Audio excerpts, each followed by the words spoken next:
વડોદરા શહેરના વાઘોડિયા પાઠક ફળિયામાં જૂના મકાનના ઉપરનો માળ તૂટી પડ્યો. વડોદરા શહેરના વાઘોડિયા વિસ્તારમાં આવેલ પાઠક ફળિયામાં આજે એક જૂના અને જર્જરિત મકાનનો ઉપરનો માળ અચાનક તૂટી પડ્યો. નગરપાલિકા દ્વારા મકાનને 2 મહિના પહેલા જ નોટિસ આપવામાં આવી હતી, જેમાં મકાનની ખરાબ હાલતને ધ્યાનમાં રાખીને સમયસર ખાલી કરવા સૂચવાયું હતું.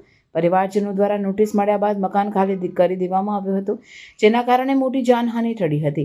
આ દુર્ઘટના સમયે વરસાદના કારણે પરિવારમાંના સભ્યો ઘરની બહાર હતા, જેના કારણે કોઈને ઈજા થઈ નથી. પડેલા માળના કાટમાળને દૂર કરવાની કામગીરી તાત્કાલિક શરૂ કરવામાં આવી છે.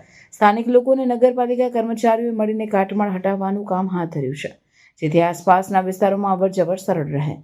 પાઠક ફળિયાના રહેવાસીઓએ નગરપાલિકાના સમયસર પગલાં માટે આભાર વ્યક્ત કર્યો છે.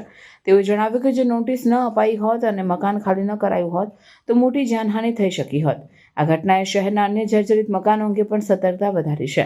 નગરપાલિકા દ્વારા હવે એવા તમામ જૂના અને જોખમભર્યા મકાનોની તાકીદે તપાસ શરૂ કરવામાં આવી છે. અધિકારીઓએ લોકોને પણ અપીલ કરી છે કે જો કોઈ મકાન જર્જરિત હાલતમાં હોય તો તાત્કાલિક માહિતી આપવી, જેથી જરૂરી પગલાં લઈ શકાય અને માનવ જીવનની સુરક્ષા સુનિશ્ચિત કરી શકાય.